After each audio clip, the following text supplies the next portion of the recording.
துணைத் தலைவர் தமிழ் திரைப்பட தயாரிப்பாளர்கள் சங்கம் அவர்களை பேச அழைக்கிறேன்.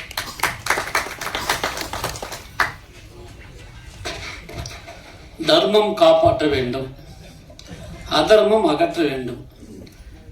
உண்மையில இந்த ப்ரொடியூசர் அதிர்ஷ்டசாலி. ஏன்னா தயாரிப்பாளர் சங்கத்திலிருந்து எல்லா நிர்வாகிகளும் ஃபர்ஸ்ட் எல்லா நிர்வாகிகளும் ஒன்னா வந்திருக்கோம். ஏன்னா நிறைய வேலைகள் இருக்கும்.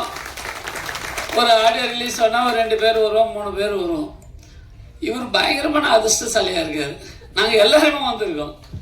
ஏன்னா ஒரு படத்தினுடைய வெற்றி இப்பயே தெரிஞ்சு போச்சு.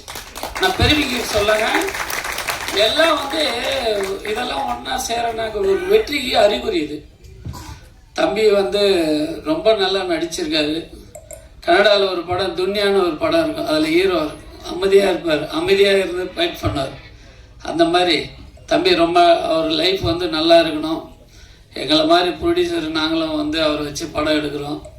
நல்லா அவருடைய எண்ணங்களும், அவங்க அப்பா ரொம்ப அமைதியாக இருக்கார். அவர் எல்லாரையும் ஒத்தரோட விடாமல் அவ்வளோ அமைதியாக, அந்த மரியாதைன்னா என்ன அவர்கள் தான் நாங்கள் கற்றுக்கணும் போல இருக்கு. ப்ரொடியூசர் இவ்வளோ நல்லா ப்ரொடியூசராக இருக்கார். பரவாயில்ல, கண்டிப்பாக நீங்கள் நம்புங்க.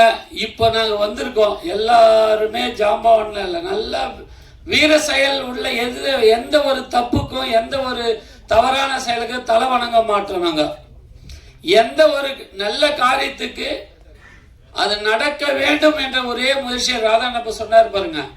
இன்னைக்கு அக்காடு வாட்டில் பெரிய மீட்டிங் எல்லாம் நடந்தது. ஏன் சொல்லுவாருன்னா, இந்த தமிழ்குமரனுடைய தலைமையில் நல்ல ஒரு நிர்வாகம் இப்போ அமைஞ்சிருக்கு. இப்போ வர படம் தயாரிப்பாளர்கள்லாம் சக்ஸஸ் கண்டிப்பாக ஆகும். நல்ல படம் எடுங்க, நல்ல அதாவது ஒரு கதையை நல்லா சூஸ் பண்ணி நல்லா நம்ம டைரக்டர் ரொம்ப நல்லா பண்ணியிருக்காரு. ஃபைட் சீன் நல்லா பார்த்தோம், ரொம்ப நல்லா பண்ணியிருக்கு. அண்ணனுக்கு ஒரு நல்ல வாழ்த்துக்கள். அதுக்கப்புறம் இந்த நம்மளுடைய படம் வெளியே போய் சேர்னாக்கா இந்த பத்திரிகையாளருக்கு அவங்க கையில் தான் இருக்குது. நீங்கள் நினச்சா, அதாவது நீங்கள் தப்பாக எழுதுவோன்னா என்ன உண்மையோ அதை எழுதி வெளியே, ஏன்னா புதிய ப்ரொடியூசருங்க அவங்கெல்லாம் வெளியே டெவலப் ஆனால் உங்கள் கையில் தான் இருக்குது. அதுபோல் உங்களுக்கு எந்த சட்ட சிக்கல் இருந்தாலும் தயாரிப்பாருக்கு இப்போ வந்திருக்கிற தயாரிப்பாளர் சங்கத்தில் நீங்கள் எல்லாம் கேட்டு, எங்கள் சங்கத்தில் பல சட்ட திட்டங்கள்லாம் இருக்குது, அதெல்லாம் அணுகி நல்லா ரிலீஸ் பண்ணுறதுக்கெல்லாம் நாங்கள் சப்போர்ட் பண்ணுறோம். நீங்கள் எதுக்கும் கவலைப்படாதீங்க, இன்னும் படம் எடுக்கலாம். நீங்கள் தைரியமாக இருங்க. எங்கள் சங்கத்தில் இருக்கிற அனைத்து நிர்வாகிகளும் நல்ல முடிவோடு இருக்கும். நம்ம தயாரிப்பாளர் சங்கத்தில் இருந்து ஒரு புதிய தயாரிப்பாளர்களை காப்பாற்ற வேண்டும் என்ற எண்ணம் நல்லா இருக்கு. மீண்டும் சொல்ற இந்த பத்திரிகை நண்பர் கண்டிப்பா கொஞ்சம் நல்லா எழுதுங்க, எழுதி கொஞ்சம் வெளிப்படுத்துங்க. அவரெல்லாம் புதுசா படம் எடுத்திருக்காரு. உங்களுடைய சகோதர மனப்பான்மையோடு நீங்க வெளிப்படுத்துங்க எங்களை. நன்றி, வணக்கம். மிக்க நன்றி.